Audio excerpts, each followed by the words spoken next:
So a lot of you were asking me about how I color grade my videos.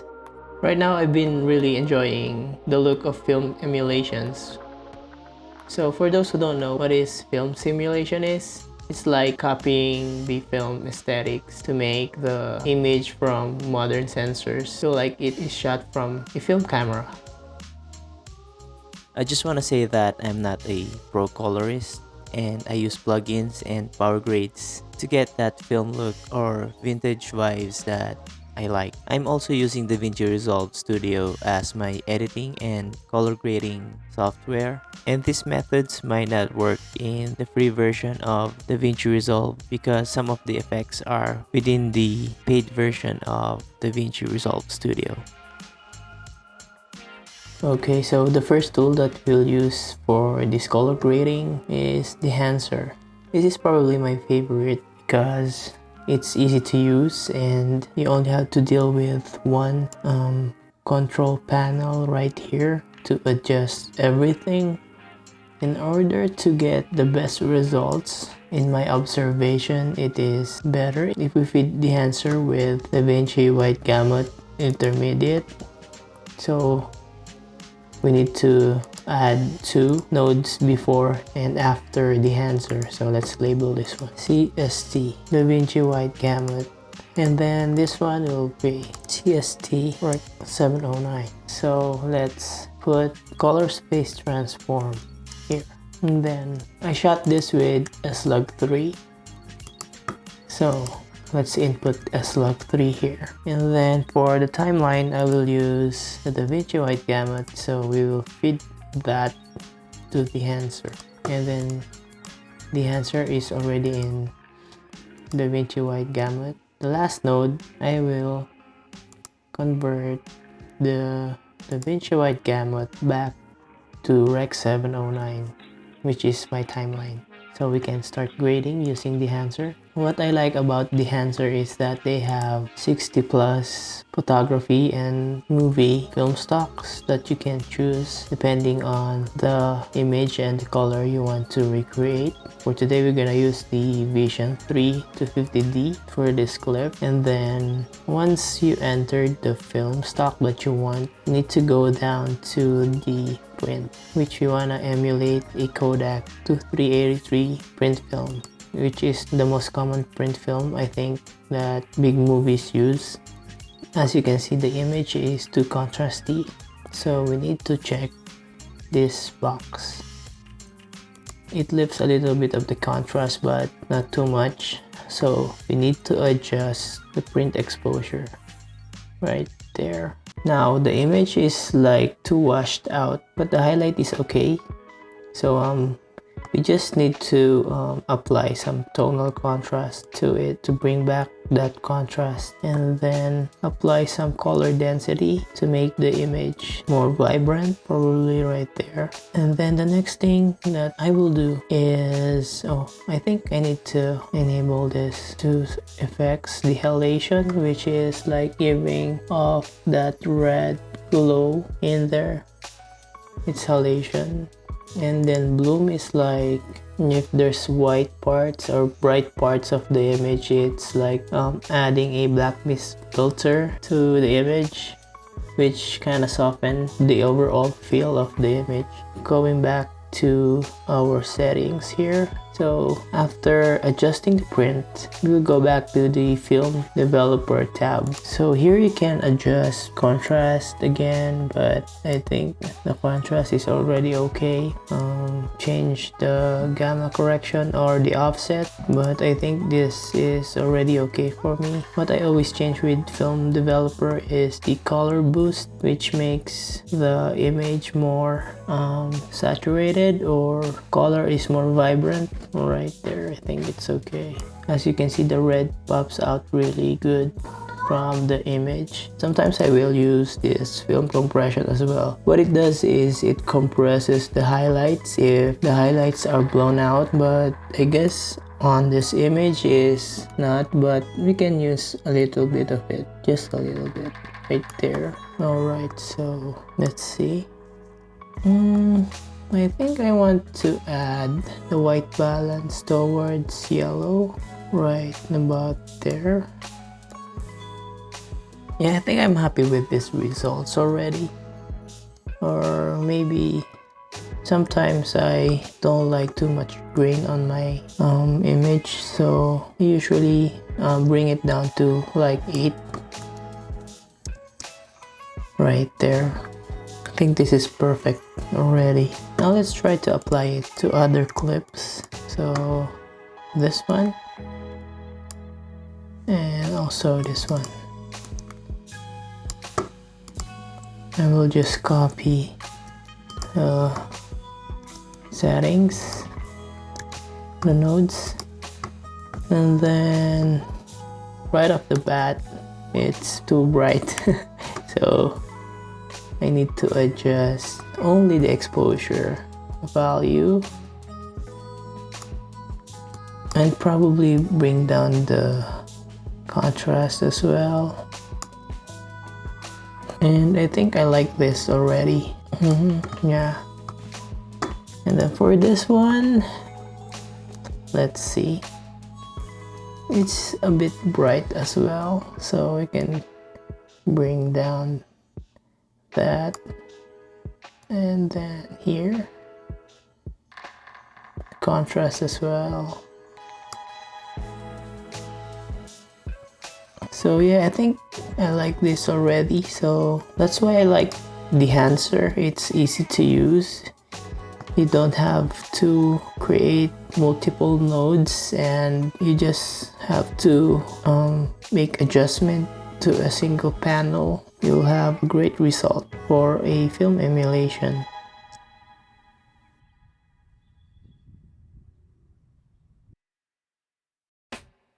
I also use Cineprint 16 by Tombols, which is a power grade. For those who are not familiar with power grades, they are predefined node structure like this, which every node has a different settings already built to it. You just have to adjust it depending on the image you wanna achieve. Cineprint 16, in my observation, gives more vibrant colors, which helps separate each colors from one another, so like this one. So let's use this clip from my previous videos. The first thing we need to adjust is the CST because we need to feed this with the footage that we shot, which is S-Log3.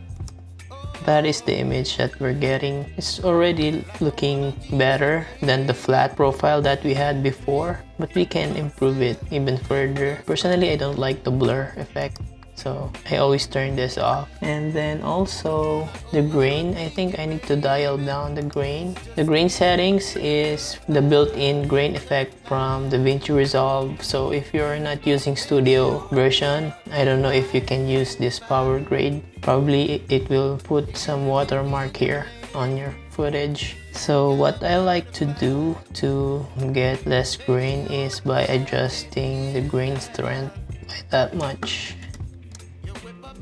Yeah, and then I will modify the post contrast by adding more contrast. And then sometimes I also change the pivot to make the image brighter or darker. And then I also always turn off this high soft, which is I think the same with film compression with the enhancer. You can see it changes a bit of the highlights. And then I also turn on this endpoints, which makes the image more contrasty. So I should have turned it on first before messing up with the contrast. So probably pull that up. And also sometimes I use this node to warm the image further. I like it warmer than the original. And then there's a lot of nodes here that I seldom use because it alters the color further, but it depends on your style if you wanna incorporate these nodes. And then sometimes I will adjust camera exposure by just moving the offset, but on this one I think it's already okay. You can also adjust the camera white balance with this node by moving this Alvin slider, and also the tint. I think I'm happy with the colors already. The only thing that I don't like is halation. Right here, it's too strong for me. So this is where the power grades I think is hard to manage, because you have to dig deeper on the compound nodes to adjust the strength of the effect. Like for this one, I think you need to adjust the blur plus to make it less strong. Right there, you see it's somehow gone, but it's still there. Also this, I think I need to pull this so it won't, there's less halation going on. So yeah, I think I'm happy with this. Then now I will try to copy this power grade to the other two. Okay, so this one we'll paste it here. So it's too bright for this shot, so we need to turn down this and probably add more contrast right about there. I like it already. Contrast and colors, I'm satisfied with this color grade already. So let's move on to the other one. Oh, this is too bright as well. So let's try copying this one rather than making the adjustments. Okay, let's see. It became too dark now, so let's adjust it back until we get the skin tone better. Probably there. Sorry. And yeah, I think I'm okay with this grading already. So yeah, that's the big difference with power grades like this, which has a lot of nodes, compared to the dehancer, which only has one single panel to adjust everything. And here is the result of the Cineprint 16 power grade.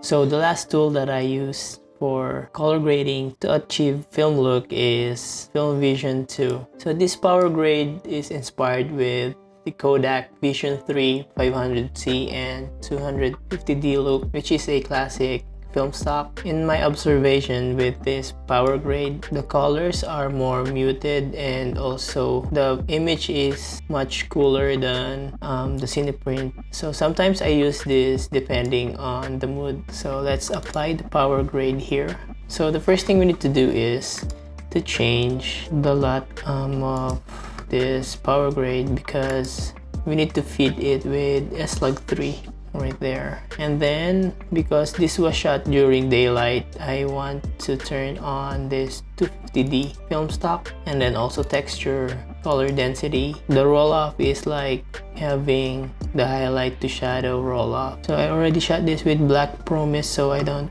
need to turn this thing on. I think I want to use D55 for this. This is like making the image warmer. The same with the Cineprint 16's warmer node. So okay, grain, dust, I don't like dust. So let's exit this compound node.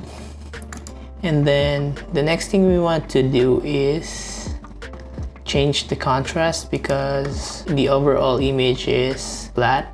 So let's recover the contrast of the image by pulling the contrast up there. Let's play the whole thing if it's too dark.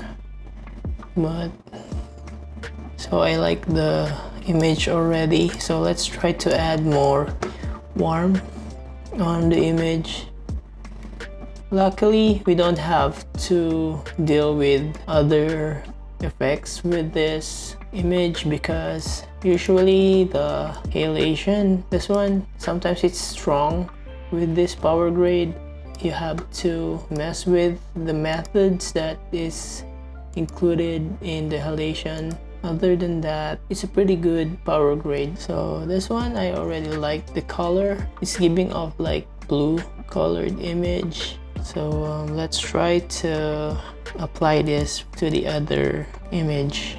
So for this one, I think we need to adjust the exposure because it's too dark right about there. I think it matches the exposure of the other clip. Okay, so let's put the grade also here. It's dark again, so yeah, it's dark, so we need to pull the offset more. Yeah, I think I'm happy with that one. Let's try to copy this. You see, it's like giving a blue cast on the colors, but it looks good. I like it sometimes, so I use this. So yeah, I'm liking the overall vibe of this color for this kind of shots, especially with this like vintage colored board. I think it suits the image and the color grading that I used.